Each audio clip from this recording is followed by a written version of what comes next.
Hey Rory, afternoon. Thank you so much for joining. I've been looking forward to this conversation for such a long time now. So before we get started, it'd be great if you could introduce yourself and a little bit about Trumpet. Absolutely. Well, first of all, thanks for having me here. I've also been looking forward to this conversation. But yeah, I'm Rory. I'm one of the co-founders and CEO here at Trumpet. We are accelerating sales cycles by centralizing buyer journeys with what we call pods.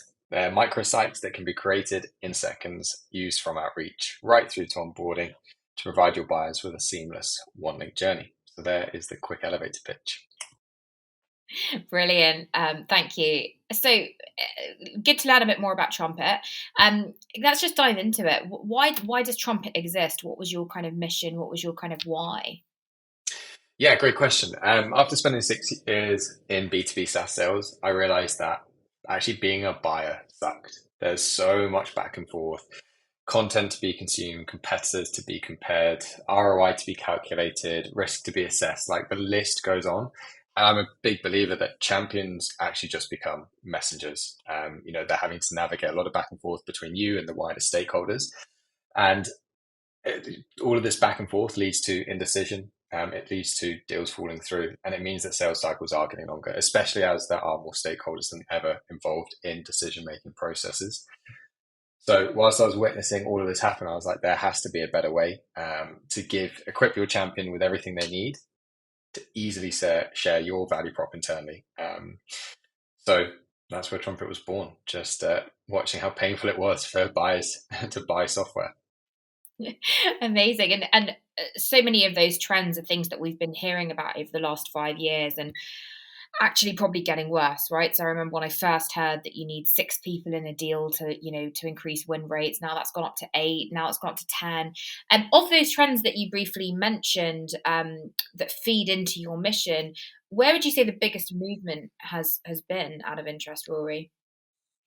Yeah, it's a great question. I think what we're noticing is buyers are spending less and less time with salespeople. I think that's because, you and I go onto a certain website, click buy, whatever we order arrives the next day. It's that ease of being a consumer. People want that in the world of B2B. Also, everyone's just a lot busier. So they don't have time to jump on multiple calls, multiple demos. So the ability to do more async buying, as we refer to it, whether that is, having like an interactive demo online, it is being able to consume interactive content elsewhere. That's what we're seeing a shift towards, is not forcing or buyers wanting to be forced through a sales funnel, but be able to buy asynchronously. Okay. So that's really interesting. So you said buyers are spending less time with sales reps, but what's the trend that you're seeing on the seller side? Is it more activity? Is it teams hiring more sales reps? And how does that imbalance then sort of present itself? Yeah, I think there's a big shift, and it's everyone kind of realizing, waking up to buyer behaviors changed. So we need to change as well. Mm. That's starting with, if we take outreach alone, everyone's shifting the focus away from quantity of outreach. Spray and pray days are gone. It's now quality of outreach. Anything you can do to stand out, to go deeper, to hyper personalize, to go more ABM style, account based marketing, where you're making sure you're sharing the right logos, the right information that's relevant to that prospect, not just, hey, here's what we do, like let's chat, and just putting them into a sequence, because that's far too easy. So it's starting there, but also once buyers are in the buying process, so they've had that discovery call, it's making sure that you're making it easy for your buyers to buy. That's what buyer enablement is, and a big shift of that is what we're seeing at the moment. So ensuring that the content or the information or whatever you're sharing with them at every stage is in the right format, it's being shared at the right time, and it's easy for them to digest. Okay, so making it easy for your buyers to buy. So what would be some actionable tips that you would recommend for reps to actually facilitate that? Got it. Putting Trumpet aside, because that's obviously our big focal point, there's definitely lots of other things that you can do. So, no one likes, for example, an hour-long demo being sent to them, because let's face it, no one watches it. If I go on a demo and it's recorded, I mean, the fact that it's an hour long is already a problem. But then after that, I'm never going to watch the whole thing. So being able to follow up with micro demos. So you'd have those pre-saved, like key parts of your product or value proposition. 1 to 2, max 3 minute versions of key highlights. But what you would also do is take that hour long demo recording, you would still share it, but then have like a TLDR, too long don't read version, which is based on our call, quick 3 minute summary of what I think is the most relevant parts or how we can best help that you can share with your team. So you've got the concept of micro demos, which are becoming increasingly popular. And that's that approach of like a TLDR with content as well. I'm sharing this case study, but here's the main highlights from it or why I think it's relevant for you, not 4 or 5 pages you expect them to read. So yeah, I think it's just adding that insight on top of everything you're sharing, not just dumping content and documents on a buyer expecting them to read them. I love that. I love the concept of the micro demo and then a small summary. I think that's really effective because what I was hearing a lot last year, and actually I was on the receiving end of, was I missed a call where we were buying a piece of software and I missed the call and the rep sent me the gong recording. Now the gong recording was something like 58 minutes. And it was very useful. I listened to it, but what ended up happening was I had a whole bunch of questions or comments that I sort of scribbled down and I wanted to make. And I think that's quite challenging when you're not hearing that live and you're not able to participate in the conversation. So I really like the idea of the micro demo, sort of making it easier for buyers, summarizing and then being able to follow up on top of that. I think that's really great. So that's in terms of making it easier for the buyers. Now, one thing you talked about earlier was the kind of ABM approach, the hyper personalization, and we keep hearing this word personalization. What do you think reps need to do to stand out, and what actionable tips would you have for people there? Yes. What's the golden ticket to outreach? The big ticket answer. Um, I think the first thing is just cut the fluff. Like anything that just doesn't add value into an email needs to go straight away. You know, hey, I'm getting in touch. I'm an AE at so and so company. No value there. Being over formal, no value. Just get straight to the point because a lot of people open their emails on mobiles. And that preview often means before they even open the email, they can see in that preview should we be deleting this or not. So get to the point, make it relevant, and switch things up. Like everyone's like, yeah, I do voice notes on LinkedIn, but actually most people say they do and then don't. If I get 2 voice notes in a row, I will listen to them and I probably will reply. It really doesn't take a lot, but basically too many people, it's too easy to add 100 emails to a sequence, hit send, I'm done for the day. Yeah. People that go the extra mile and spend 5 to 10 minutes on each prospect, and yeah, that's not scalable, but in this market, that's what you need to be doing. So anything that shakes things up, that does stand out, and is eye catching, is a must, not an if at the moment. Personalization to me is not, hey, we went to the same university, or I noticed you're also from the UK. Like that stuff is just so dull. But you've got to continuously iterate. It's like sales, it's very easy to get into a routine, to have a sequence, have a process, and just go through it day in, day out. And salespeople love routine, understandably. But right now, this economic environment, you have to switch it up. You've got to be doing experiments. Like we review our sequences each week. We try different ones. We go straight back to the drawing board. We don't just take one and then that's it for the next few weeks. Switch up your messaging. Also go and buy other products, like pretend you're a buyer, like best in class, whether it's a Gong or, or any other like best in class sales tools, Kaspr and Cognizant, like go and buy from them and see how they do it. And like, is there any inspiration there? Because it's easy to just get focused on your value prop, your messaging, how you do things. Why not get inspiration from people who've actually gone and built incredible businesses? I think that's a really good idea of sort of learning from your peers in the industry as well. Because I think, I really like the fact that you review your sequences each week. And that kind of says to me that nothing can ever stay the same for too long because then everyone else is doing it. So I think you've obviously got some interesting data, or you must have some interesting data on what works and what doesn't work as well. But I'm a massive fan of voice notes. I think it's a pattern interrupt in itself. I received one recently on LinkedIn, and it said like, "Hey Shabri, I have a question for you," and then all I could see was like, like a 30-second voice note. I'm curious, but Mm. it just tells me that I'm not part of a sequence, and that's quite a low bar. But that Yeah. I responded positively to that. Um, so you talked earlier a little bit about buyers, wanting to spend less time with salespeople. To me, I see exactly the same trend, and to me, part of that is the perception of sellers that are out there. Mm. Going from salespeople who are trying to hit their quota and hit an objective, versus a trustworthy advisor, someone who can teach me something, someone who I can learn from, which is why I'm such a big fan of the Challenger methodology, because it's all about teaching and tailoring. What do you see around that, and what advice would you have to sellers to help them, help them with that shift in perception? Yeah, it's a really interesting topic, and there's brilliant thought leaders out there, lots of incredible books, as you just mentioned, that will kind of help you with this. But I think the best mindset that you can have is putting yourself in the buyer's shoes. And what I mean by that is most buyers aren't taught how to buy software or services. It's rare that they've bought 10 other things and they are like an expert in procurement.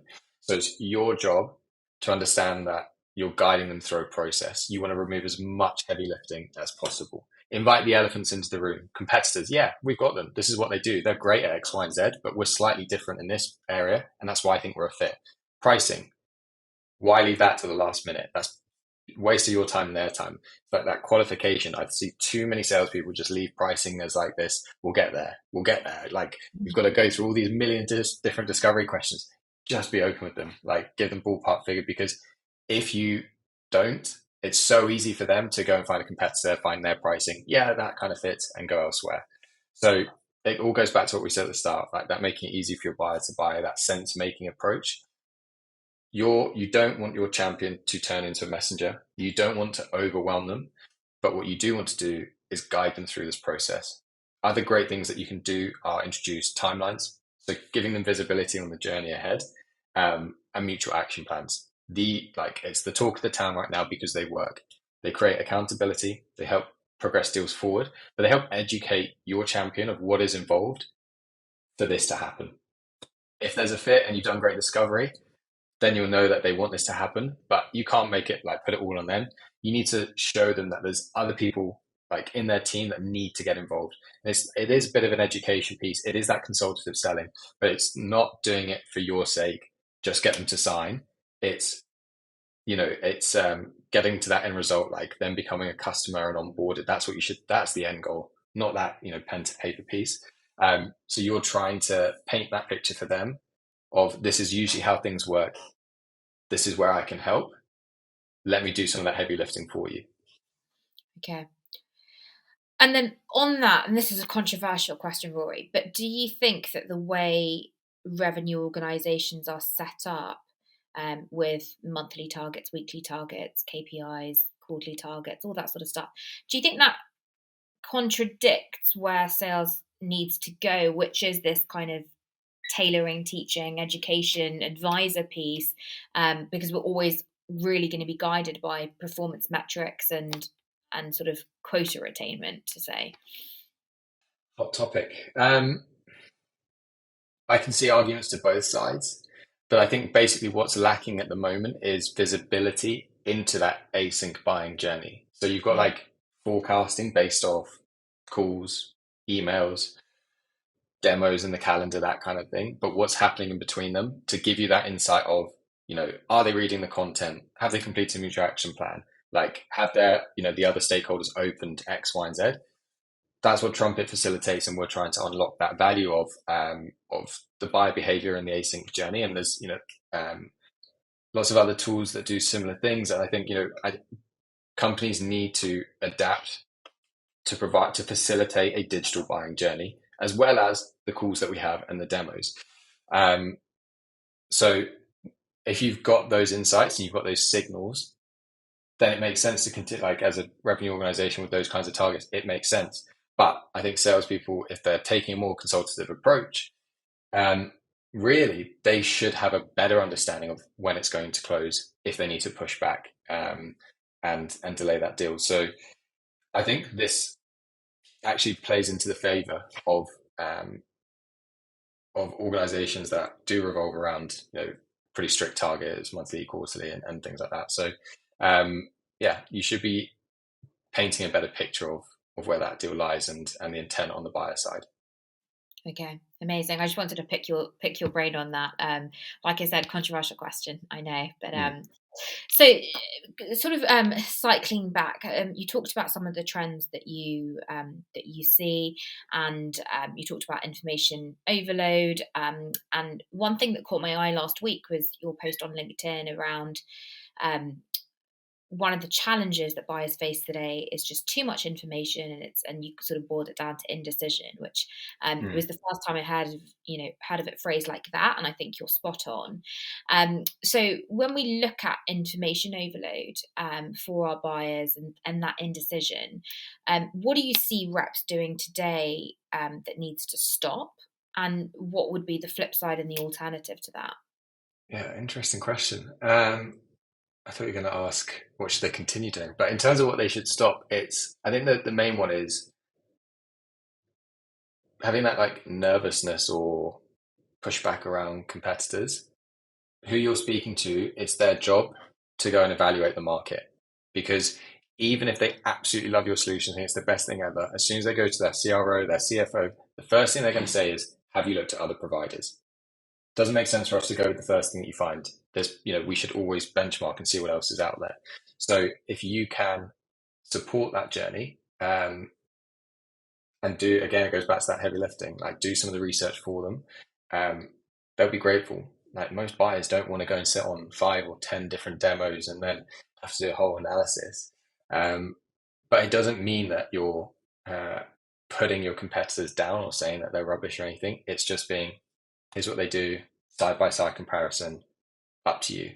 Um, yeah, I think ignoring the fact that you've got competitors is actually a very bad move.